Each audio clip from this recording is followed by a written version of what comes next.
Saludos amigos, amigas, grato placer para nosotros reencontrarnos con ustedes una vez más en este programa Derecho y Sociedad. Programa que se transmite desde la biblioteca del bufete jurídico licenciado José Cristino Rodríguez para tratar temas de interés jurídico en sentido general. De verdad que para nosotros siempre será placentero poder compartir con ustedes ideas que pueden ser útiles no solo para los profesionales del derecho, sino para la comunidad en sentido general. Saludos profesores José Cristino Rodríguez, Domingo Eduardo Torres Ramos, nueva vez en Derecho y Sociedad. Para mí es un grato placer compartir con usted, profesor Ignacio Márquez, con el joven profesor Eduardo Torres, con todos ustedes, los que ya nos tienen acostumbrados a participar con nosotros desde allá en un conversatorio sobre un tema jurídico. Saludo Ignacio Márquez, saludo profesor José Cristino Rodríguez. Para mí siempre un placer compartir con ustedes y con todo ese público que le da seguimiento a este programa, ya que a través del contacto permanente con nosotros nos hacen sugerencias y nos manifiestan de que observan asiduamente este programa Derecho y Sociedad. Y como usted decía, Ignacio, al principio, que sirve a la comunidad en sentido general los diversos temas que se tratan en este programa, pero hoy tenemos un programa técnico del ámbito jurídico, del ámbito del derecho, ya no así tan digerible para toda la comunidad jurídica, sino que es un tema propio del ámbito procesal. Correcto, y sobre todo del ámbito procesal civil y comercial, ciertamente. Recordar que este programa se transmite a través de UniTV Canal 10 de Multimedios Universal, pero que además lo pueden encontrar en las redes sociales, sobre todo en nuestro canal de YouTube, Derecho y Sociedad TV. Ahí, en Derecho y Sociedad TV, usted podrá ver este y otros más de 50 programas que hemos grabado sobre temas de interés jurídico.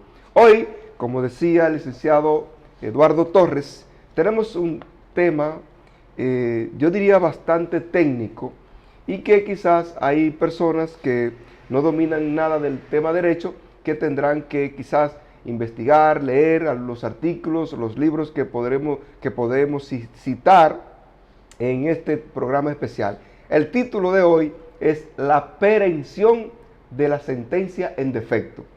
Oiga bien, la perención de la sentencia en defecto. Un tema de mucho interés, de asidua práctica en el ejercicio del derecho. Profesor José Cristino.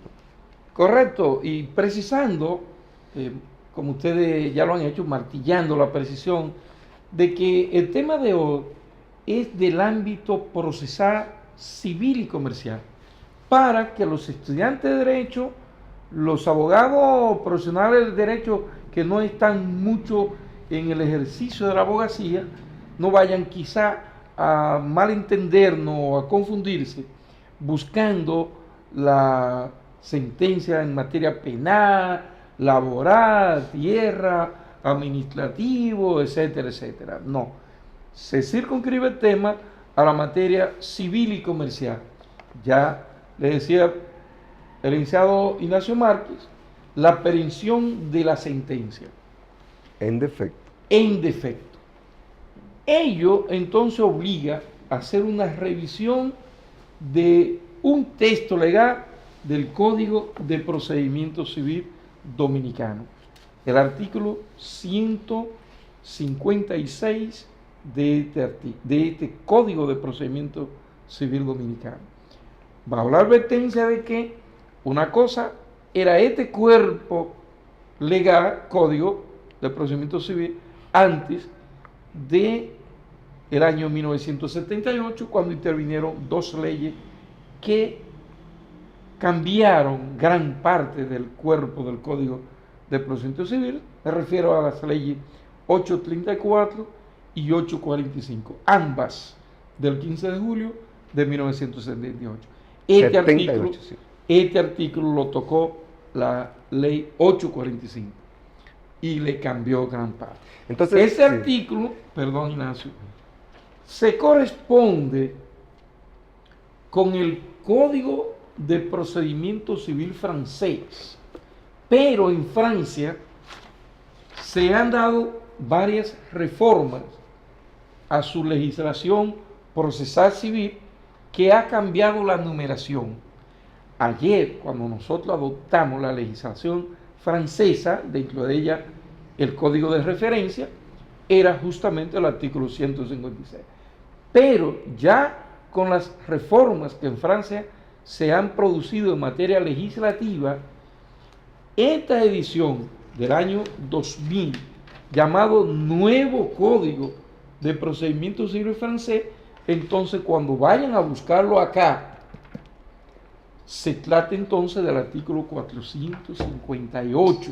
78, gracias. 478 de este código.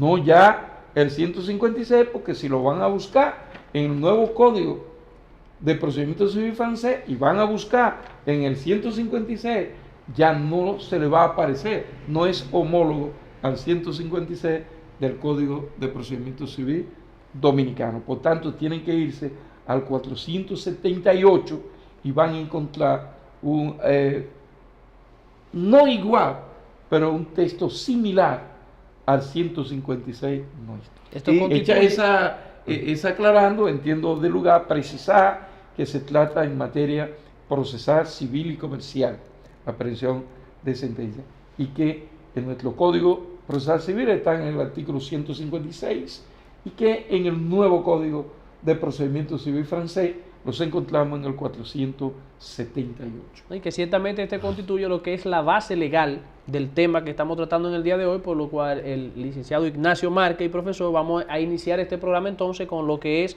vamos a citar el texto del artículo 156, que es el que contiene el objeto del tema de este programa. Exacto. Pero primero, Ignacio, con el perdón suyo, sí, porque quisiera primero apuntar el asunto de las notificaciones de la sentencia.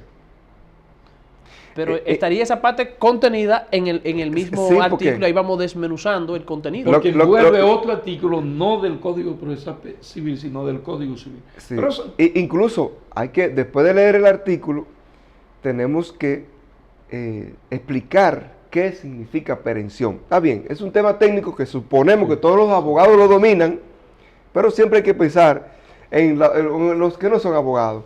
Tanto el término defecto como el término perención, debemos explicarlo después que leamos entonces este artículo, y también lo que decía usted sobre el asunto de la notificación. Pero el 156, que ciertamente es la parte medular del programa de hoy, y que ustedes van a ver cómo un solo artículo genera tanto interés y tanta importancia en el aspecto procesal, civil y comercial. Dice este artículo: toda sentencia por defecto, lo mismo que toda sentencia reputada contradictoria por aplicación de la ley, será notificada por un alguacil comisionado a este efecto, sea en la sentencia, sea por auto del presidente del tribunal que ha dictado la sentencia. El primer párrafo, entonces, de ese artículo dice: la notificación deberá hacerse en los 6 meses de haberse obtenido la sentencia, a falta de lo cual la sentencia se reputará como no pronunciada. Dicha notificación deberá, a pena de nulidad, hacer mención del plazo de oposición fijado por el artículo 157 o del plazo de la apelación previsto en el artículo 443, según sea el caso. El último párrafo del artículo dice: en caso de perención de la sentencia, el procedimiento no podrá ser renovado sino por una nueva notificación del emplazamiento primitivo. El demandado será descargado de las costas del primer procedimiento. Cierra la cita del artículo 156 del Código de Procedimiento Civil, modificado por la Ley 845 del 15 de julio de 1978. Correcto. Entonces, ahí podemos acuñar la idea de que la sentencia, en sentido general, en sentido genérico, Derecho común.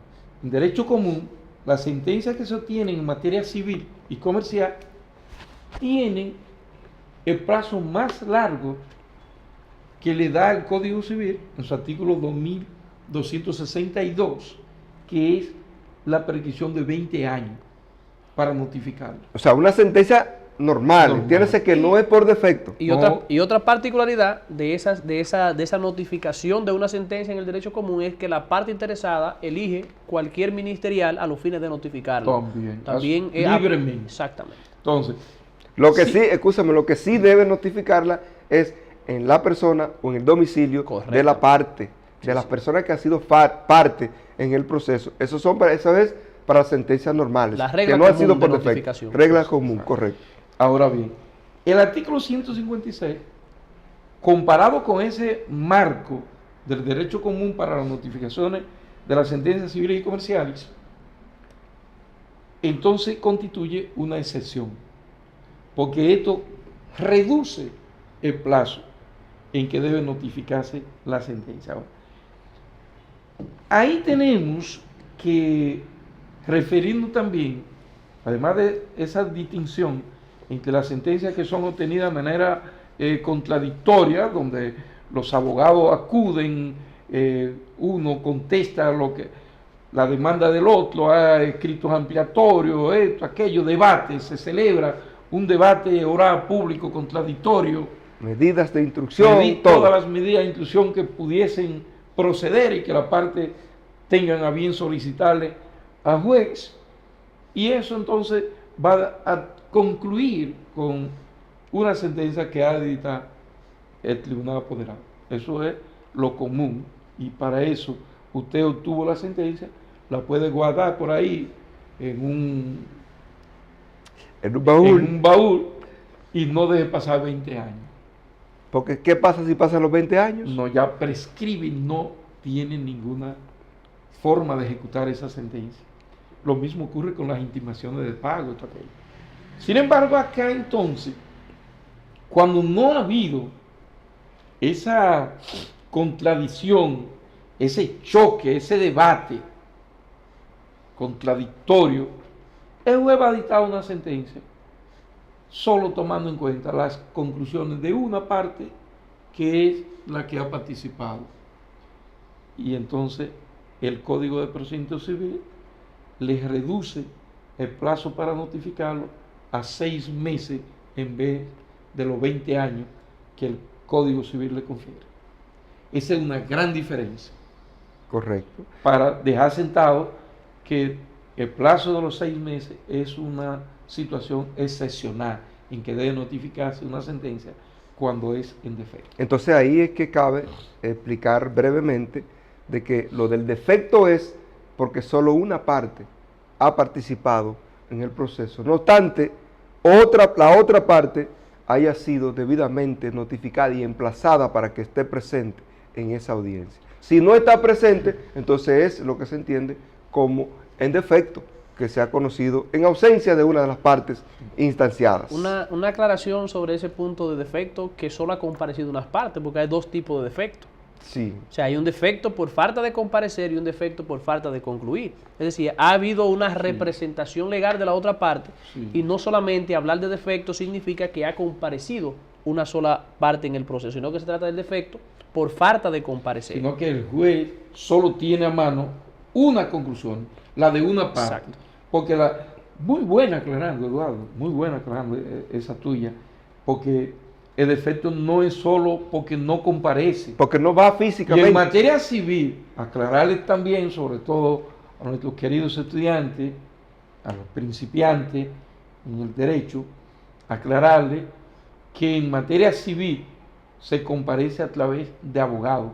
O sea, no es que la persona va físicamente allí a quien demandan, no. Tiene que apoderar un abogado y es el abogado quien va a hablar por usted, a representarlo frente al otro abogado que ya tiene el demandado.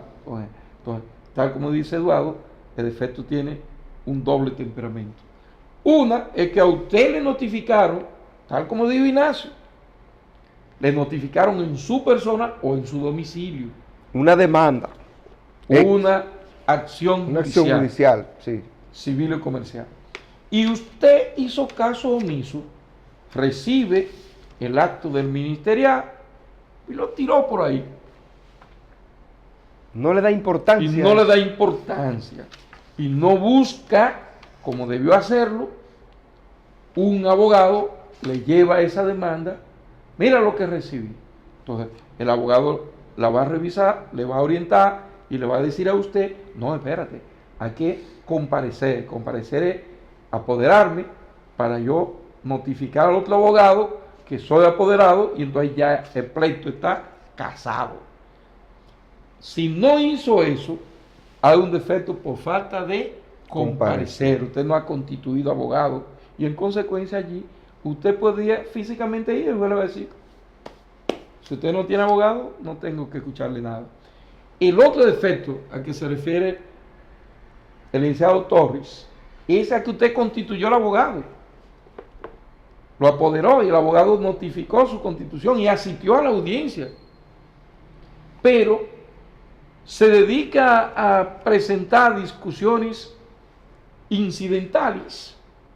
Sin embargo, no presenta conclusiones al fondo, contestando la demanda que usted recibió y para lo cual lo apoderó a él. Y entonces, no obstante que el juez le invita a que presente sus conclusiones, no la presenta y le pronuncia un defecto. No porque no compareció, él está ahí, en representación suya que lo apoderó. O además le notificó una constitución de abogado y esta es su forma de comparecer. Pero no ha presentado conclusiones contestando. Y ahí viene el defecto por falta de concluir. También es importante decir aquí que el efectuante que no apodera abogado y que allí el juez observa que una sola parte comparece mediante la representación de un abogado, entonces el juez es la garantía de defectuante. ¿Qué tiene que hacer el juez? El juez entonces tiene que revisar bien la demanda, el acto que le notificaron, y ese a quien están demandando no está ahí representado. Entonces, juez defectuante no puede ser muy ligero o nada de ligero. Tiene que coger este emplazamiento y revisarlo, examinarlo. ¿No debe entonces el juez acoger esa demanda que está revisando porque la otra parte no se ha defendido? No, ¿Tiene un impedimento? Primer impedimento que tiene, o primera obligación, es revisar que se le ha cumplido el debido proceso que instituye el artículo 69 sí, de la Constitución. Sí. Usted le notificó, pero aquí dice que lo recibió un vecino, no él. Pero el vecino no firmó este acto, esto no está firmado por parte. Abogado, hay que aplazarla para que usted notifique correctamente, o le voy a tener que rechazar la demanda por un problema de violación al debido proceso. Que es un principio constitucional que están obligados a respetar tanto las partes como el mismo tribunal. Porque veo jueces, usted la emplazó, sí, se pronuncia defecto. No, magistrado, no, usted tiene que, su tarea primaria es evaluar el emplazamiento para ver si está correctamente emplazado. Pero además hay jueces, la mayoría lo hace, que le preguntan, aunque está correctamente emplazado, y le preguntan, ¿la parte demandada constituyó abogados? Si ese abogado dice que sí, entonces el juez le pregunta, ¿y el avenir? También. Pero si el abogado marrullero, mañoso, le negara que él recibió la constitución de abogado, está obrando contra sí mismo. Sí. Porque le dan una sentencia, sí, está correctamente emplazado, analizo yo como juez, sí, pero se cumplió con el debido proceso, no se le ha violentado su derecho de defensa y pronuncia defecto.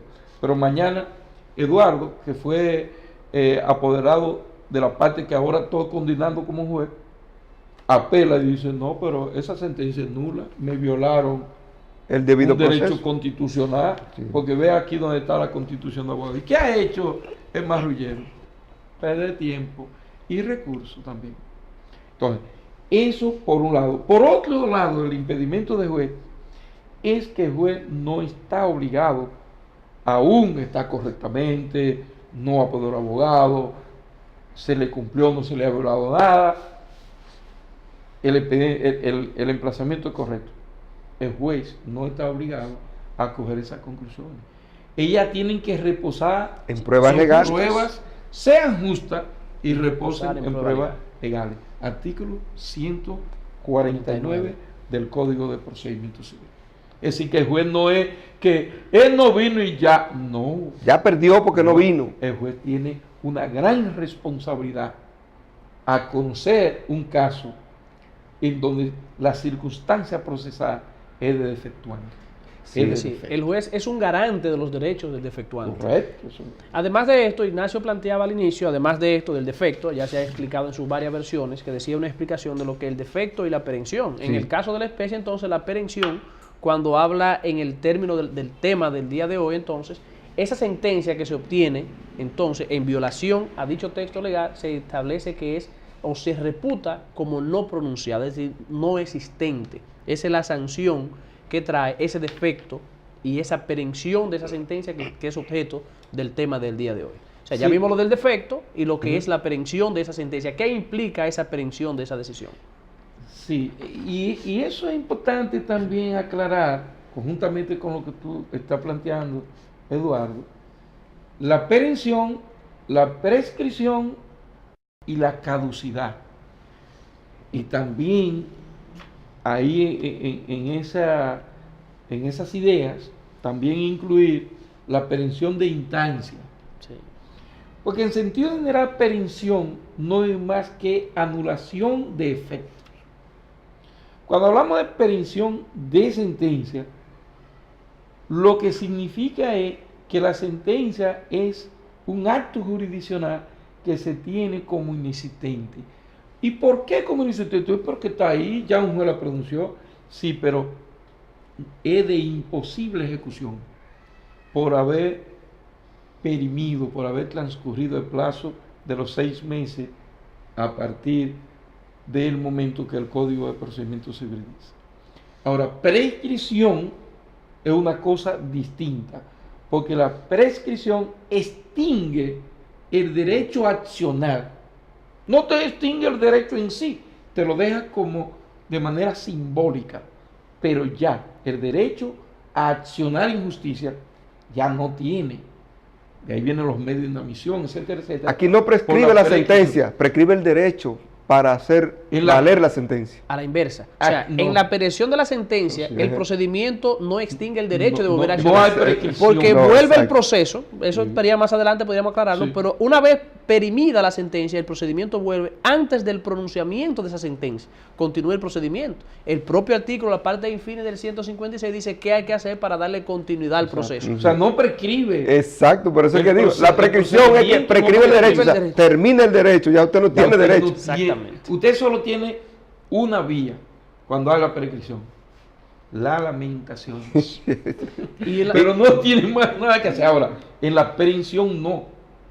En la perención, tanto de instancia como de sentencia, si todavía tengo tiempo para hacerlo, puedo iniciar de nuevo.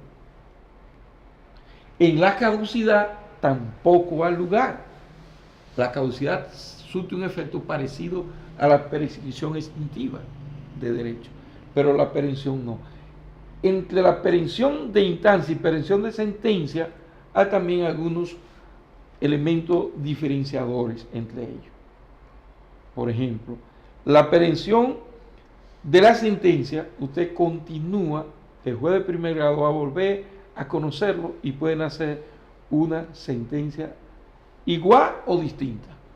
Todo va a depender. En la perención de instancia, el juez no ha conocido la instancia, no ha habido sentencia sobre esa instancia. y el juez entonces va a dictar una primera sentencia. Sí. Claro, entendiendo por instancia, sea en primer grado, sea en apelación, sea entendiendo en una instancia, un tramo del proceso se tendrá. No sé si está claro ahí. Yo pienso que sí, porque por eso se habla de primera instancia, grado de apelación, segunda instancia, y así, por instancia, a tercera instancia, arriba la Suprema. Y algo puntual que establece el profesor, que puede ser otra sentencia y con base sólida podría darse la situación. Porque, por ejemplo, si se obtiene una sentencia, como hemos hablado, y se notifica fuera del plazo establecido y hay una perención de la sentencia y se plantea, entonces cuando vuelve a la etapa anterior, donde estaba antes del pronunciamiento de la sentencia, si esa parte se representa y hace valer sus derechos y elementos probatorios, esa sentencia podría venir en un sentido distinto. ¿Por qué? Porque cuando se pronunció fue en ausencia de una parte que no pudo hacer valer sus medios de derecho, su elemento probatorio y su medio de defensa.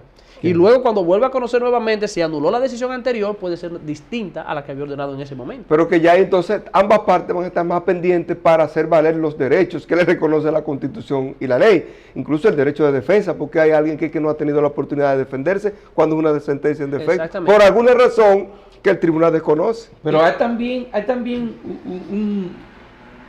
una situación sumamente importante. Supongamos que el defecto fue por falta de concluir y viene la perención de la sentencia como consecuencia de haber transcurrido el plazo de los 6 meses y no haber notificado la sentencia. Pero ya se celebraron comunicación de documentos, todas las medidas de inclusión. Lo que ha perimido la sentencia, no el procedimiento previo que se agotó. El procedimiento queda vigente. Ya no hay por qué volver a comunicar documentos, a menos que no se solicite una nueva comunicación por elemento nuevo de prueba. Lo mismo que si volviera a generarse la misma situación de un defectuante por falta de comparecer. Si ya tú comunicaste documentos, no tienes que comunicarlo de nuevo porque están en el expediente.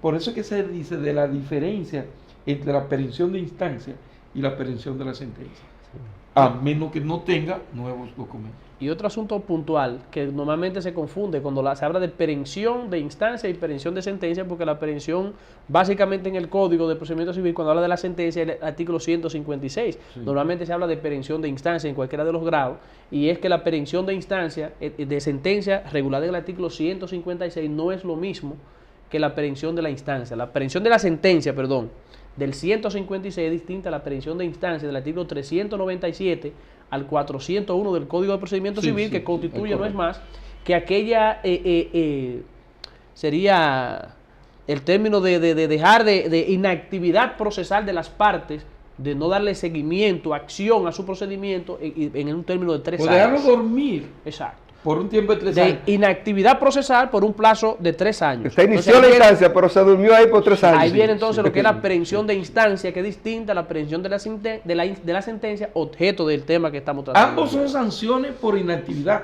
por ejemplo. Correcto. Porque la perención de la sentencia, que se ha criticado si el término correcto es el que Legislador acuñó de perención de sentencia, o si sería ineficacia, inexistencia de la sentencia, etcétera. Pero que, como está el artículo, la perención es una sanción siempre. La perención de la sentencia es que usted dejó pasar 6 meses después y no la notificó, sí. Pues ya usted no tiene nada en la mano. Y la instancia es que usted se durmió demasiado, 3 años, inició sin hacer ninguna actividad procesal que indicara que usted tiene interés en esa instancia. Es una sanción con los efectos en esa parte sancionadora similar, aunque retroactivamente distinto. Exacto. Otra parte, una pregunta, profesor, dejarla aquí en el ambiente, dejarla clara sobre el tema que estamos tratando. Esa sentencia que establece de los 6 meses, como hemos dicho, si no se notifica en el plazo de los 6 meses, ¿cómo opera de pleno derecho esa perención? Es decir, solamente yo como parte perjudicada, que esa sentencia fue en mi contra, y yo verifico que se dio en una fecha, y que pasaron 6 meses, ya automáticamente perime esa sentencia. No tiene validez. Fíjate, y eso es otro tema que se ha discutido mucho y hay mucha jurisprudencia en ese sentido. Yo quisiera acuñar también una idea antes de incursionar en esa, y es que originariamente la redacción del texto del 156 en Francia y aquí se refería no a la notificación de la sentencia, a la ejecución de la sentencia. Tú la obtenías y si no la ejecutabas en 6 meses, perimía. Ahora, se entendía como no pronunciada. La ejecución ya implica otros asuntos más delicados, más a veces depende de ti, otras veces no depende de ti, y por eso los franceses cambiaron de la aprehensión por no ejecución en el plazo de los 6 meses a la aprehensión por la no notificación en el plazo de los 6 meses. Quería apuntar esa diferencia, que la evolución legislativa cambió y con mucha razón. No es lo mismo notificarla, porque eso está en manos suyas. Notificarla es hacer un acto, buscar un algo así, notificarla.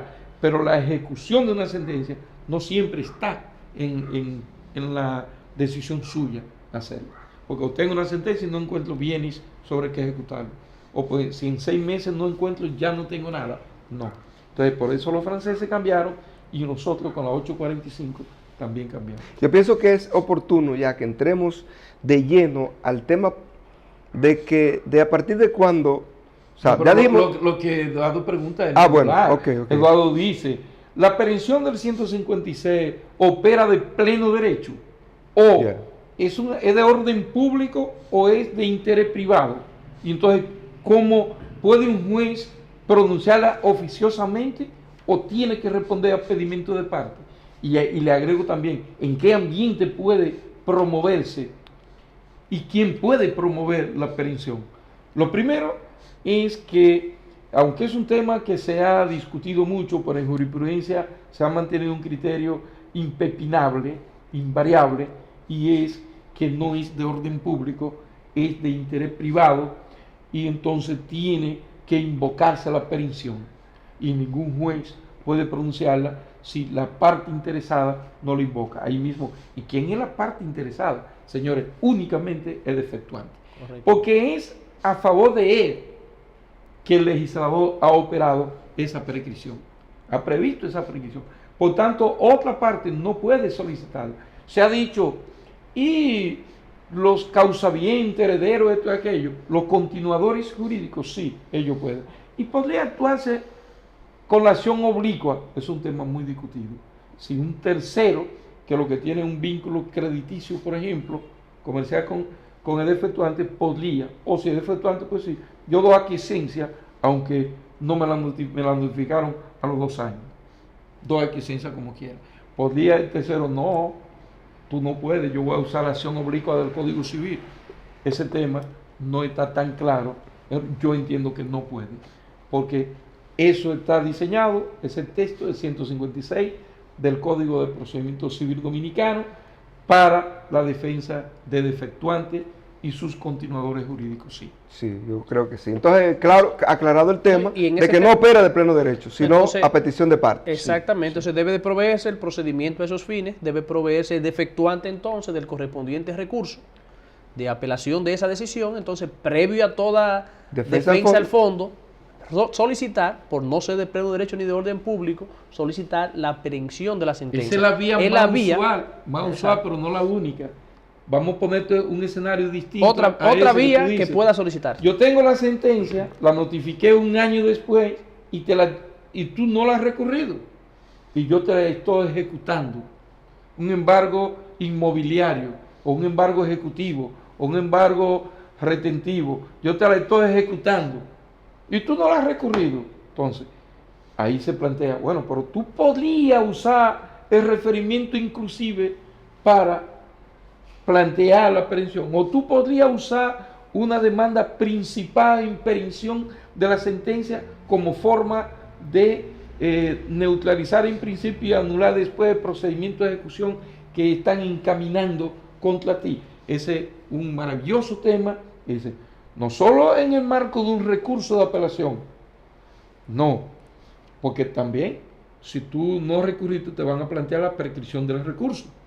Eso estaría tú entre una balanza, ¿y cuál pesa más? ¿La aprehensión de la sentencia o yo que apelé después del plazo consagrado por el 443 del Código de Procedimiento Civil, y entonces me están promoviendo un medio de inadmisión por prescripción del plazo preestablecido. Ahí entonces, pero viene otra inclíbula todavía tan enrocosa como esa.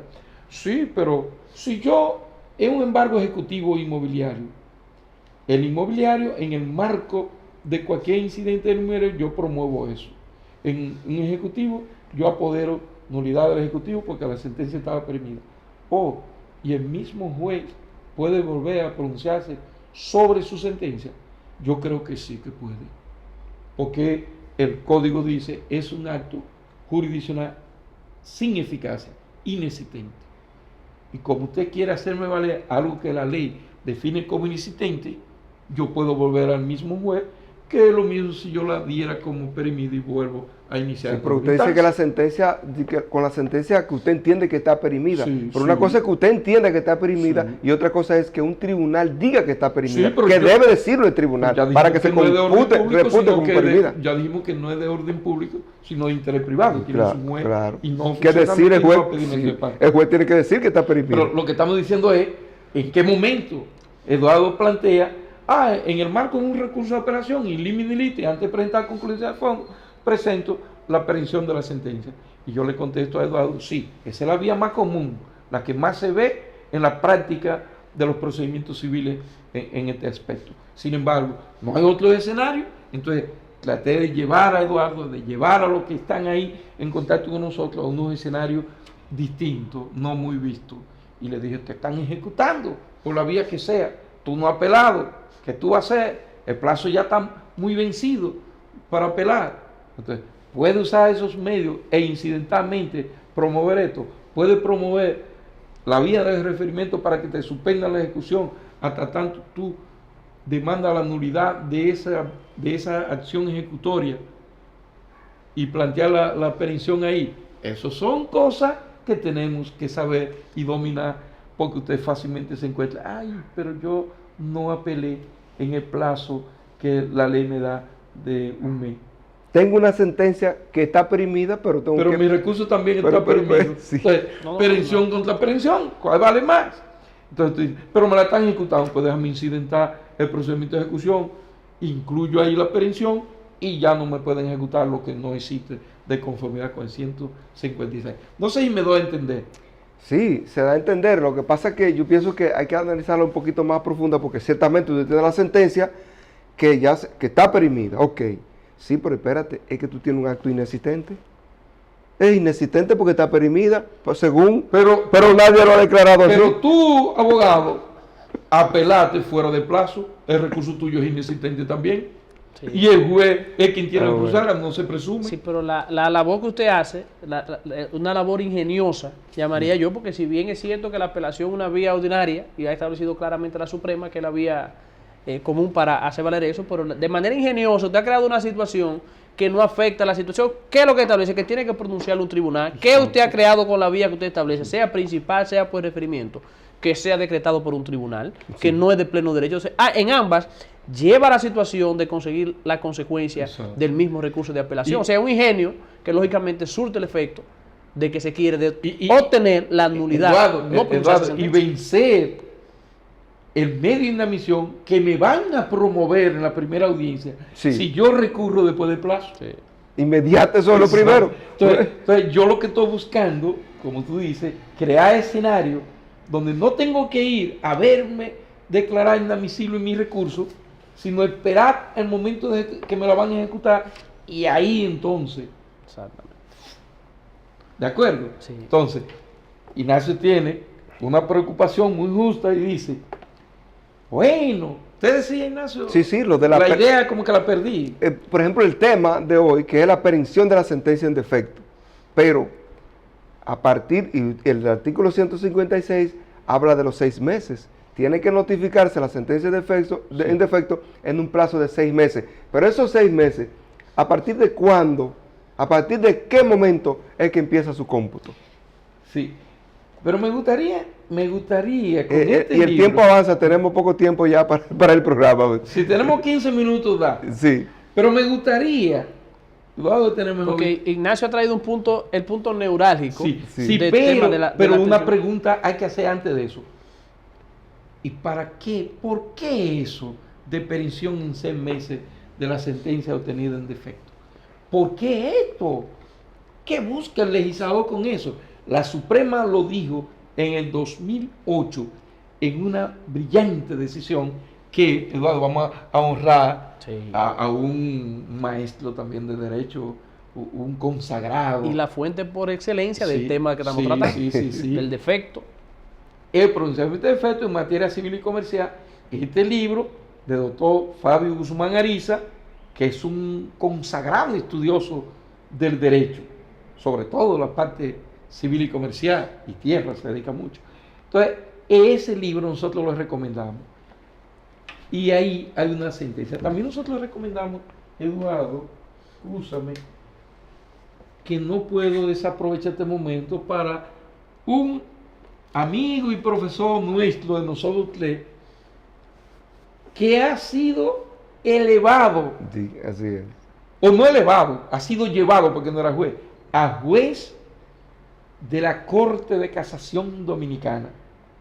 Y aquí, el doctor Napoleón Esteve Lavandier trata, en este libro La Casación Civil Dominicana, trata el tema de la perición muy arraigadamente en la jurisprudencia dominicana y en la jurisprudencia francesa. También les recomendamos del Nobel magistrado de la Suprema Corte de Justicia, Napoleón Esteve Lavandier, consultar ese libro. Con una gran experiencia acumulada, que ojalá la ponga al servicio. Vamos a ver qué es lo que procuran esos 6 meses, que si no lo hacen. Exactamente, el fundamento del por qué se establece que debe esa sentencia notificarse dentro de los 6 meses. ¿Qué es lo que persigue? Bueno, acá yo tengo mi sentencia, el 2262 del Código Civil dice que 6 meses, 20 años. ¿Y por qué me acortan cuando es defecto? En este caso dice que la intención del legislador al establecer dicha perición está evidentemente dirigida a evitar la obtención de una sentencia en ausencia de una de las partes litigantes que pudo haber obedecido dicha incomparecencia a causas extrañas a su voluntad, en cuyo evento podría resultar afectado su derecho de defensa, pero sobre todo para poder conjurar la existencia indefinida de disposiciones judiciales desconocidas por el defectuante, cuyas posibilidades probatorias para sustentar su defensa o sus pretensiones podrían debilitarse o desaparecer con el paso del tiempo, situación implicativa de que siempre debe ocurrir para que pueda operar la referida perición el defecto o incomparecencia procesal, nunca cuando las partes comparecen e intervienen fallos efectivamente contradictorios. Ahí en esencia está, aunque no leí completamente, pero está la esencia del por qué notificarle en ese tiempo. La razón de ser de eso. Exactamente. Dice que, primero, una decisión que puede permanecer en el tiempo desconocida por las partes y que esa parte defectuante o que no estuvo presente al momento de pronunciarse esa sentencia puede haberse afectada en lo que es la obtención de elementos probatorios y la afectación de su derecho de defensa para hacerlo valer. Y aprovecharse el único que está en la fiesta bailando. Sí. No, espérate, déjame guardarla hasta que el otro se le daña el acordeón, que ya no encuentra acordeones, que no tenga música, entonces yo salgo a bailar la música. Entonces, la Suprema dijo ahí por qué esos 6 meses en beneficio de defectuante. Ignacio entonces dice que la manzana de la discordia en el 156 es el punto de partida para computar ese plazo de 6 meses. ¿No es eso lo que usted plantea? Correcto, el punto de partida, el momentum de cuándo empieza a correr ese plazo de los 6 meses. Esa ha sido aquí en el país una manzana de la discordia, un punto muy controvertido en doctrina. Sin embargo, la jurisprudencia, nuestra Corte de Casación, se mantuvo desde que adoptamos ese código y luego que adoptamos la reforma en el 78, la jurisprudencia dominicana se mantuvo de manera invariable, rectilínea, en que usted tiene 6 meses, le decían, pero está bien, ¿cuándo comienza a sumarme día por día los 6 meses? A partir del momento de obtenida la sentencia dice el 156. Y le preguntaban entonces, ¿pero cuándo se obtuvo la sentencia? La Suprema Corte de Justicia mantuvo en sentencia múltiples, innumerables, de las tantas que son, que obtener la sentencia es cuando el tribunal pronuncia la sentencia. Yo debo decir acá, porque no me voy tranquilo de este programa si no lo digo, que yo por muchos años en diferentes escenarios mantuve, y no yo solo, muchos abogados en la República Dominicana, pero yo mantuve la idea de que eso era una interpretación incorrecta y que me ponían una camisa de fuerza al beneficiario del defecto. Y decía, como son los tribunales dominicanos, con la llamada mora judicial, yo vivo en Dajabón y estoy llevando un pleito en Higüey.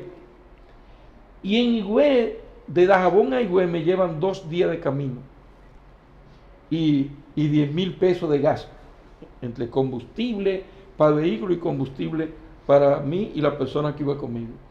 Y cuando yo iba en un año iba 10 veces a Higüey, ya había gastado 100,000 pesos. Y en ese año siempre me decían, todavía no hay fallo. Y yo me cansaba, yo soy beneficiario de defecto. Yo me cansaba y decía, bueno, pero yo voy a esperar 2 o 3 meses, y dejaba pasar 7 meses. Y iba a los 7 meses. Pero hace 7 meses que el día después que usted vino, al otro día, el tribunal falló.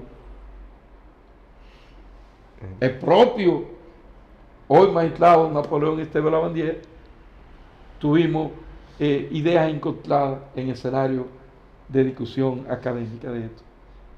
Entonces yo decía, no es justo tampoco, porque yo duré 1 año viajando y siempre era, la secretaria decía, el juez no ha pronunciado todavía. Cansado y agotado por el gasto, el costo económico, me detuve un poco, y en lo que me detuve se me pasaron los 6 meses. Fallaron y se me pasaron los 6 meses. ¿Qué pasa con eso? La jurisprudencia me decía, usted se embromó. Usted tiene una sentencia perimida, más de otra. Y pasaron los años, y sentencia van y sentencia viene. Acá entonces, en el 2018, el año recién pasado. Sí. La Corte Septiembre Civil, para ser exacto. La segunda sala, si no me recuerdo, la Corte Civil de Distrito Nacional. Agosto. No, eso fue la Suprema. Ok. Al principio fue la Sala Civil, creo que la segunda, de Distrito Nacional, pronunció una sentencia diciendo que no, que eso era erróneo, lo que venía diciendo eso.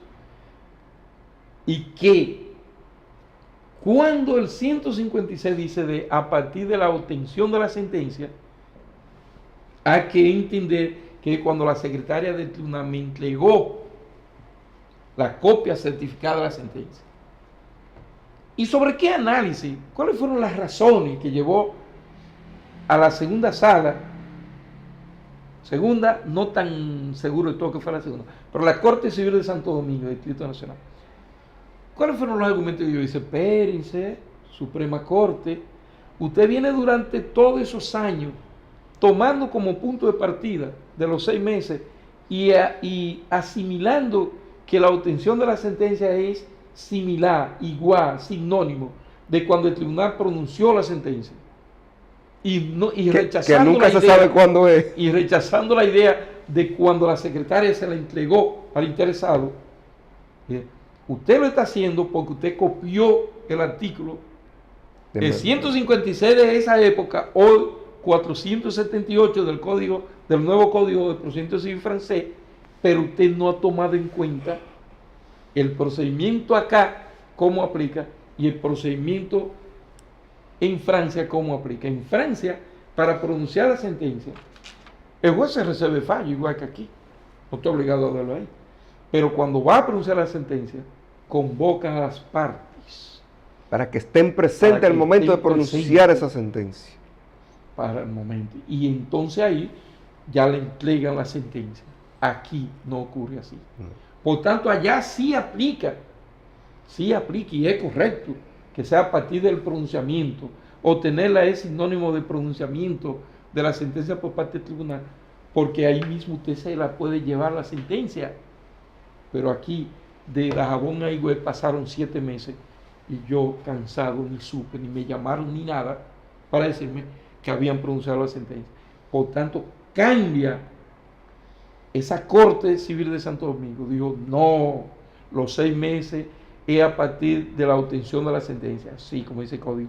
Pero obtención de la sentencia es cuando la secretaria del tribunal que la dictó se la entrega al interesado. Usted la recibió hoy, aunque la pronunciaron en el año 2000, es hoy que usted la está recibiendo. Y es a partir de hoy cuando comienza a computarse el plazo de los 6 meses. Si a partir de hoy usted no la notificó, en 6 meses entonces hay expedición de esa sentencia. Y entonces ahí la Suprema, ya usted decía que fue en agosto de 2018, del año pasado, cuando ese mismo caso de la Corte Civil de Santo Domingo llegó a la Suprema. Sí.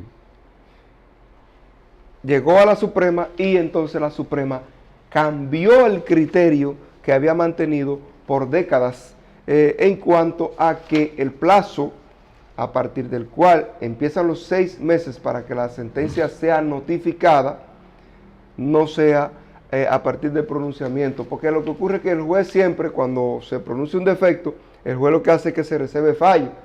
En ese momento, usted no sabe cuándo es que lo va a pronunciar, como dice usted, si 1 mes, 2 meses, 3 meses, 4 meses, 5 meses, usted no sabe ese momento en que el juez lo va a pronunciar. Entonces, la Suprema entendió, pero ven acá, es que no es posible, no es justo, y hay una motivación súper interesante de esa decisión, de ese cambio de criterio que asumió la Suprema Corte de Justicia. Y para lo que es el cambio de criterio, dio la debida motivación y justificación que razonable que debe dar todo tribunal al momento de cambiar su criterio, sí, porque ya fruto de la dinámica procesal y la aplicación y la evolución del derecho es propio de que se den cambios de criterios. Pero en el caso actual, la posición actual, que es al momento de obtener, por entender que se cumple más con la exégesis del término obtención, hay una parte también que yo entiendo que cuando discutí ese tema con el profesor, yo le decía que iba a venir tarde o temprano. Yo lo entendí y lo fundamentaba por la parte de la parte constitucional, del acceso a la justicia. ¿Por qué? Porque es que me está afectando un derecho, independientemente de una parte que no tengo conocimiento. Es decir, yo que fui gananciosa de esa decisión, pero no tenía conocimiento que estaba pronunciada y me afecta lo no pronunciada de ella sin yo tener conocimiento. Es decir, yo no la notifiqué en los 6 meses, pero a lo imposible nadie está obligado porque yo no tenía conocimiento de que estaba pronunciada. Entonces, ¿cómo se me obliga a notificar algo en un plazo que yo no sé que existe? Entonces, pensaba que venía por la parte de que pensé mentalmente que iba a llegar al Constitucional y fruto de esto iba a venir, pero la Suprema entendió antes de esto. Antes de que el Tribunal Constitucional resolviera el problema. Pero la Suprema sí, lo hizo, fue aplaudiendo la decisión de la Corte Civil de Santo Domingo. Y lo que dice Eduardo, yo debo reconocer que Eduardo siempre me decía a mí, profe, como Eduardo me dice, cuando el Tribunal Constitucional llegue eso, un caso así que llegue al Constitucional, el Constitucional va a cambiar ese paradigma. Eduardo me lo dijo varias veces. Y tengo que reconocer esa visión que Eduardo tuvo de que si llegaba al Constitucional iba a cambiar el paradigma de a partir de cuándo era que se computaba el inicio del plazo de los 6 meses. La Suprema se la adelantó, a lo mejor pensaron los jueces, vamos a resolver nosotros esto aquí antes de que llegue al Constitucional. Yo quiero decir que como no tenemos mucho tiempo para leer los considerando maravilloso, que yo me deleito leyéndolo, de la Suprema Corte de Justicia, quien esté interesado en asimilar este cambio de paradigma procesal en la expedición de la sentencia obtenida en defecto y a partir de cuándo es que corre el plazo de los 6 meses, si a partir de que se pronunció la sentencia o si a partir que la secretaria se la entregó. Léanse, señores, la sentencia 1231 del 31 de agosto de 2018. Eso es una joya. Eso es como usted, como el mejor de los filetes comestibles que a usted le gusta, por no hablarle de otro filete. Y también, ahí inmediatamente tuvo la Suprema la oportunidad de volver a pronunciarse. Ratificar en su sentencia 1526 de 28 de septiembre del mismo 2018, es decir, un mes después. Un mes y 10 días después, volvió la Suprema y tuvo la oportunidad de martillar y asentó. Ahora, en la primera, la sentencia del 18 de agosto de 2018, así estamos hablando de ayer, la Suprema, saben que los tribunales, para cambiar su criterio jurisprudencial, más como ese, que eran todos los años que tenemos de vida republicana, para la Suprema cambiarlo, hizo análisis, oiga, que eso hay que leerlo, y estableció también su función como Corte de Casación en atención al artículo 2 de la Ley sobre el Procedimiento de Casación, y dijo cómo tenía que enderezarse esto en el país y cómo lo decidía ya como una sentencia ya establecida para todos los tribunales del país. Y lo logró y lo hizo, y porque lo que busca la Suprema es crear decisiones predecibles. Cuando se presenten casos de esa misma naturaleza, ellos deben garantizar la unidad de la jurisprudencia nacional. Ya no es lo que se decía, lo que yo misma, dice la Suprema, había mantenido por tantos años. No, ahora es así. Y yo también le confieso que yo tenía un recurso que incoaron contra una decisión que obtuve en un tribunal de acá, y la contraparte, cuando se notificó, la apeló hacia la Cámara Civil y Comercial de la Corte de Apelación del Departamento Judicial de Santiago, y yo hasta le había dicho al otro abogado que no me quedaba otro camino que dar aquiescencia al recurso, en honor a verdad, debo decir. ¿Por qué? Porque el criterio jurisprudencial y que él invocaba en el recurso y que me lo iba a aplicar la Corte era que yo había notificado la sentencia 6 meses y días después que se pronunció, aún antes de los 6 meses después que yo la obtuve. Y yo dije, yo no estoy de acuerdo con el criterio de la jurisprudencia, pero así pero los jueces de la Corte me van a aplicar ese criterio, yo no tengo de otra, yo le voy a dar aquiescencia. Sin embargo, cambia el paradigma. Otro hubiera sido el resultado hoy día. Plazo, no, el recurso no se ha conocido. Yo entonces cambié de parecer. Yo que le había dicho a ese colega, amigo nuestro, que yo iba a dar aquiescencia al recurso, y iba a hacer lo que dice el 156, iniciar de nuevo la demanda por el Tribunal de Primer Grado, como la Suprema Corte de Justicia cambió el paradigma. Entonces yo cambié mi parecer.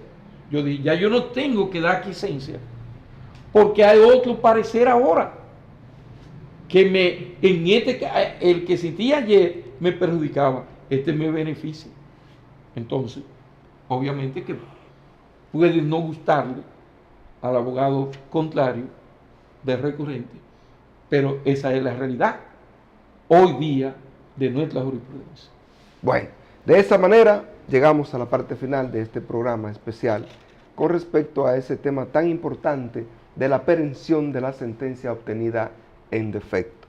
Como siempre, agradecerle a nuestros televidentes y cibernautas el honor de acompañarnos en otro programa Derecho y Sociedad. Muy bien, muchas gracias por estar con nosotros. A un próximo programa.